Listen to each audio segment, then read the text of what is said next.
Wayne Rooney told the world exactly what Erling Haaland was, and the world laughed at him, while Roy Keane was comparing Haaland to a League Two player on national television, while Jamie Carragher was calling him a luxury footballer who wasn't truly world-class, while an entire industry of pundits was building a case that the most prolific scorer of his generation was somehow a problem to be solved.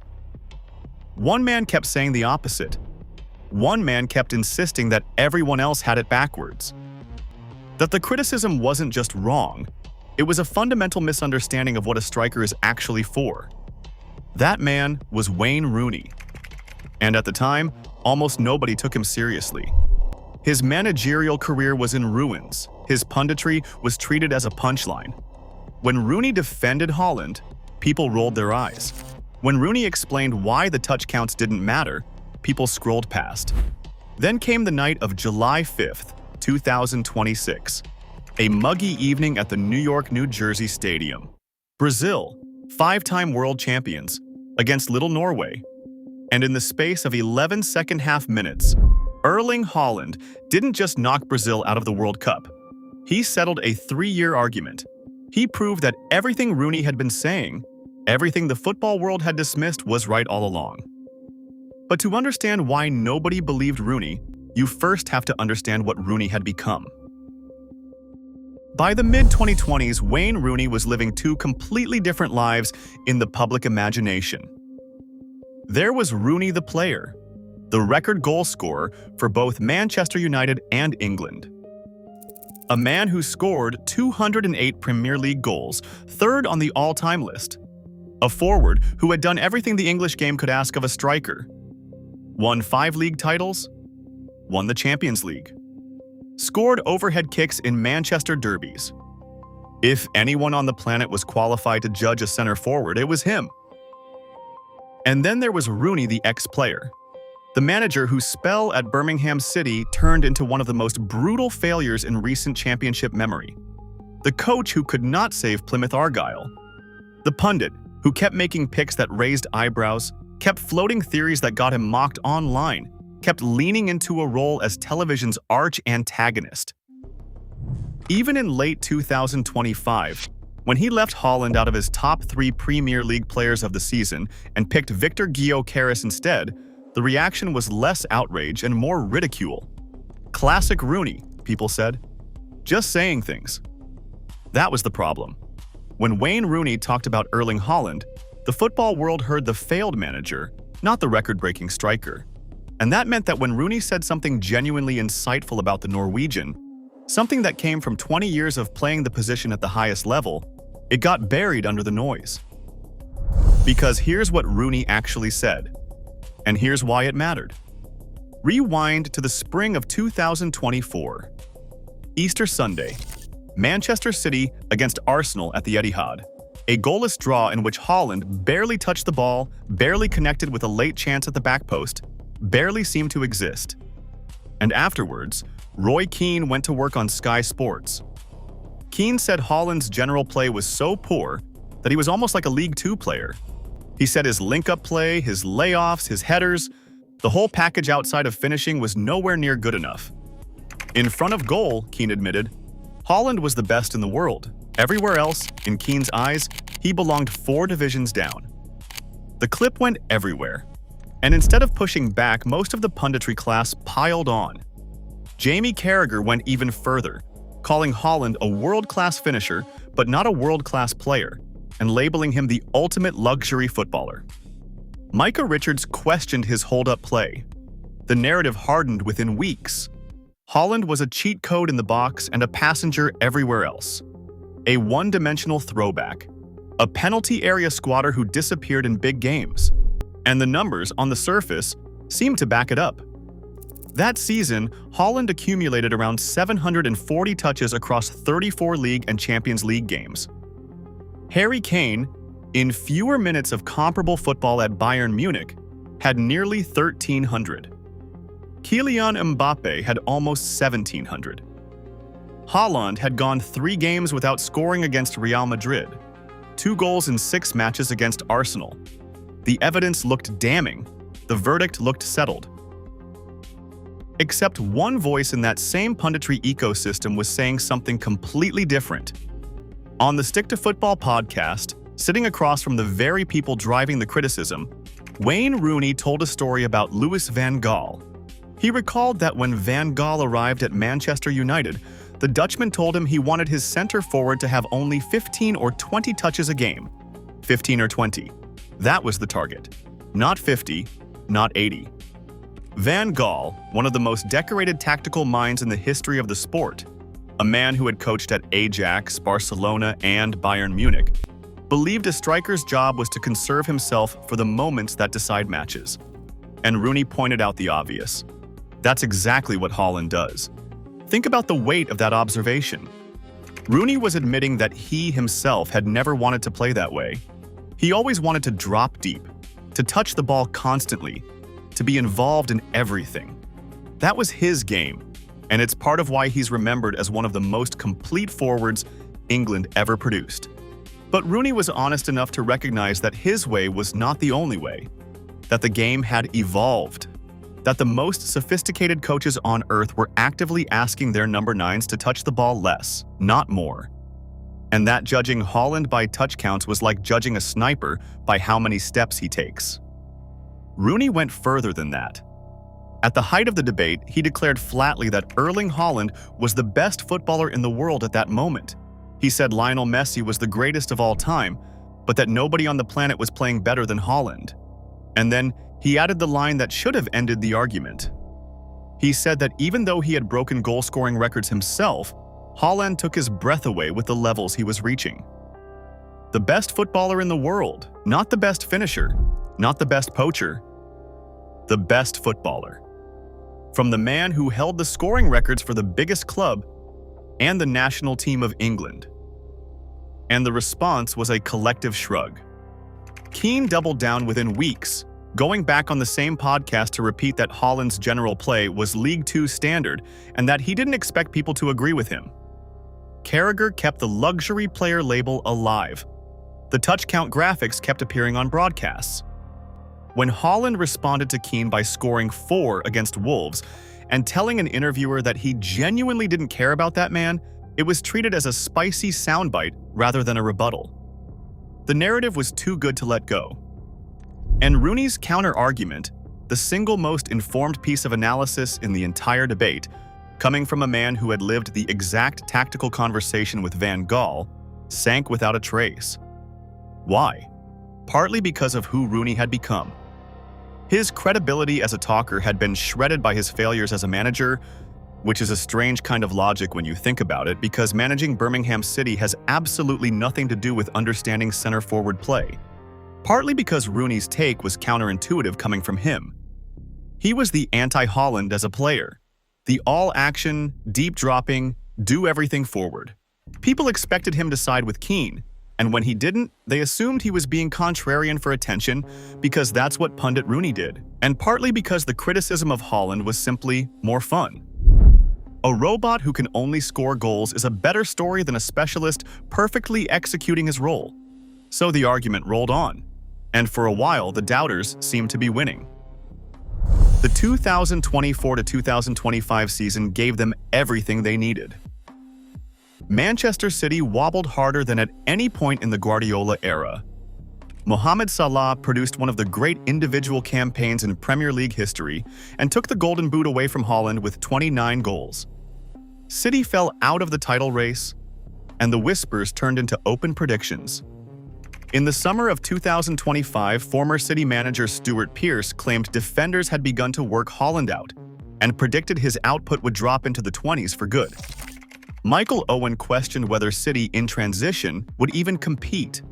The tone across the sport was unmistakable. The Haaland era of impossible numbers was over. The league had adapted. The luxury player was about to be exposed. What happened next was one of the most comprehensive reputational demolitions in modern football. Except it wasn't Haaland's reputation that got demolished. It was the argument against him. At the start of the 2025 to 2026 season, Pep Guardiola made Haaland one of Manchester City's captains. He had just turned 25. Months earlier, in January 2025, City had handed him a contract running all the way to 2034, close to a decade of commitment to one player. That deal alone told you what the people who actually worked with Haaland every day thought of the League Two debate. You do not build 10 years of planning around a limited player. And then Haaland went out and had the season of his life. 14 goals in his first 11 league games, 19 in his first 15 matches in all competitions. In December 2025, in a 9-goal thriller against Fulham, he scored his 100th Premier League goal in his 111th appearance. The previous record for the fastest century belonged to Alan Shearer, who needed 124 games. Haaland shattered it by 13. Analysts started openly projecting when, not if, he would break Shearer's all-time record of 260. Some projections had him passing it around 2030 and potentially finishing his City contract with close to 400 league goals. Numbers that would make him not just the greatest scorer in Premier League history, but the greatest by a margin nobody had ever imagined. But the goals were never the argument. The goals were never in dispute. What changed in the 2025 to 2026 season was everything else. The exact things Keane and Carragher had built their case on. Haaland started defending corners in his own box. He started winning aerial duels at a rate that climbed season after season, from under 3 per game in the League Two era to nearly 4. He started assisting. By late February, he had 7 assists in the league, one short of his career best with 11 games still to play, and at one point only Bruno Fernandes had created more Premier League goals that season.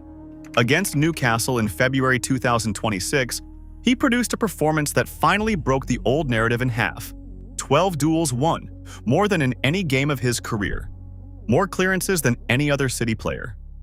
43 touches, his highest ever in a Premier League match. He crossed for Nico O'Reilly to score the winner, a delivery so refined that people compared it to Bernardo Silva.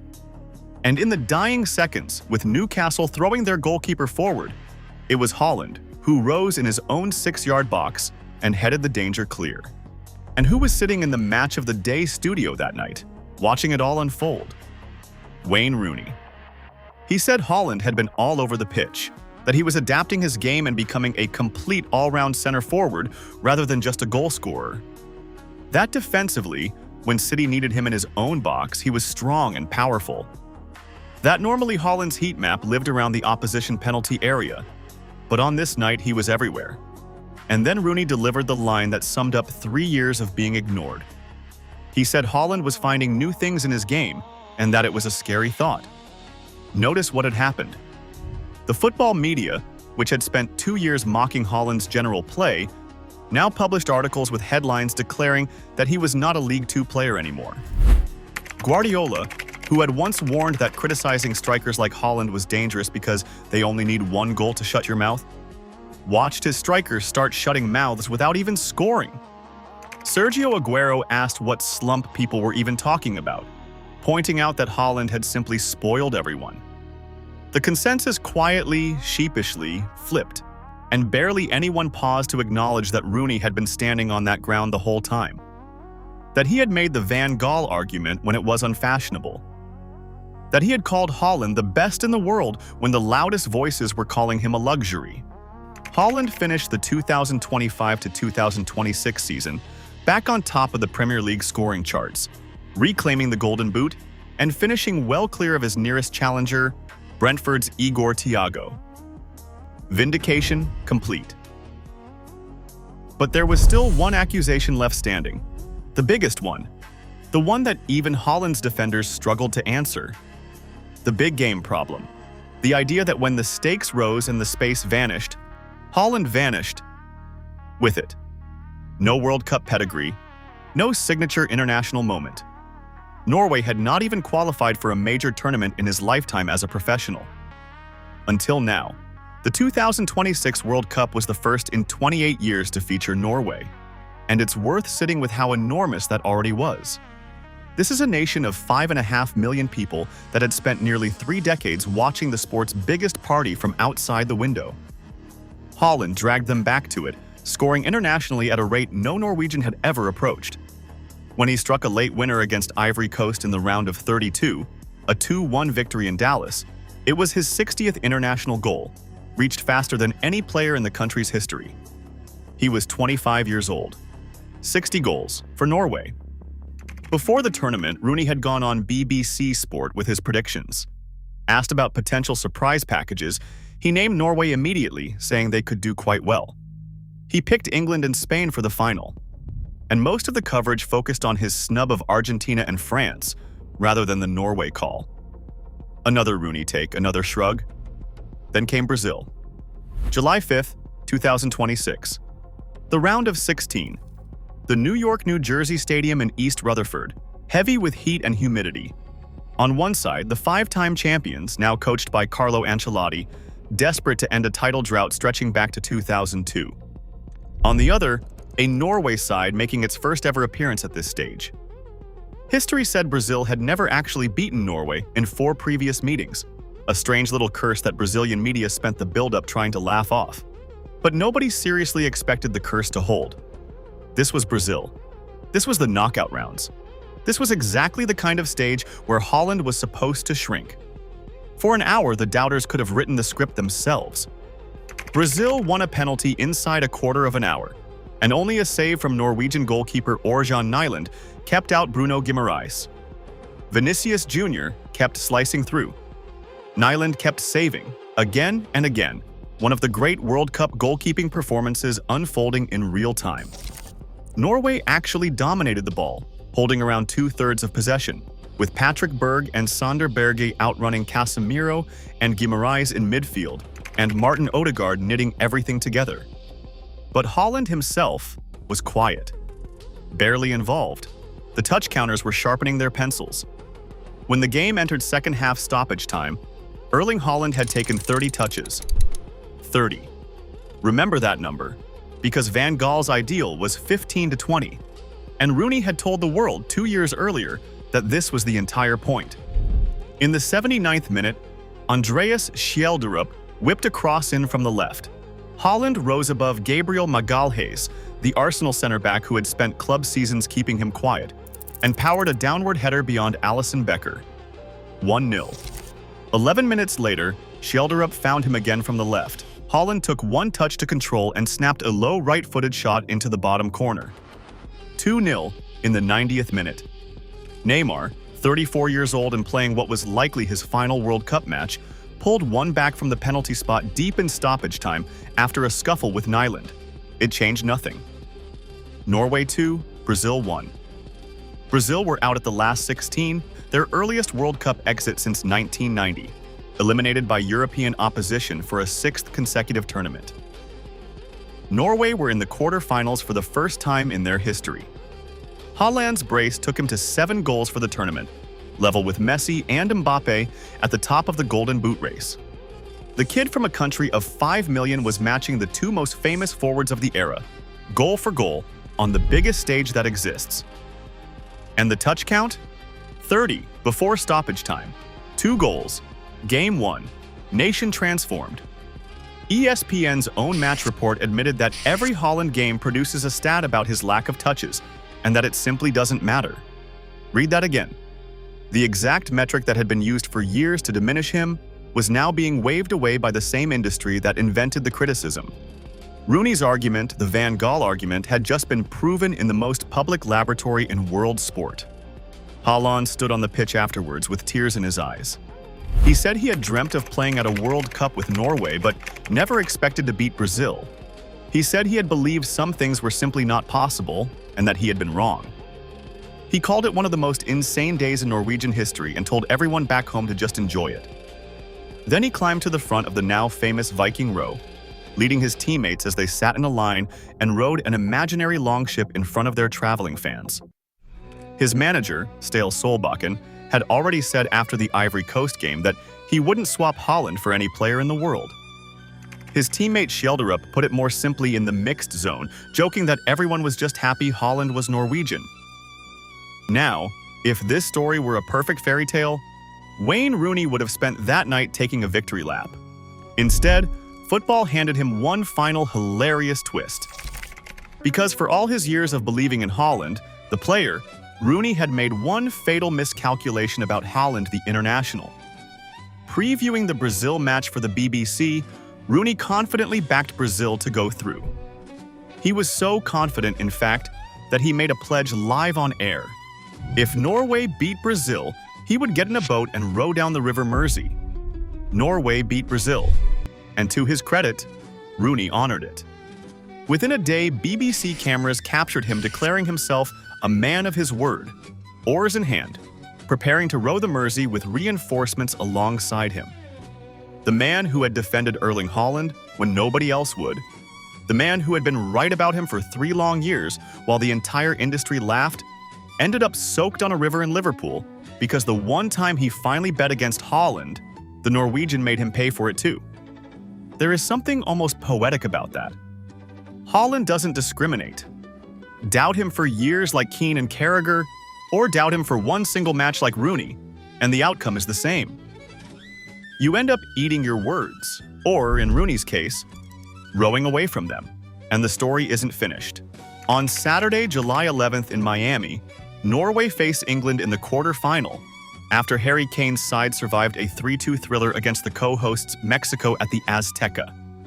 Think about the collision of narratives in that single fixture. Rooney's country, the team he predicted would reach the final, against the striker he spent years defending.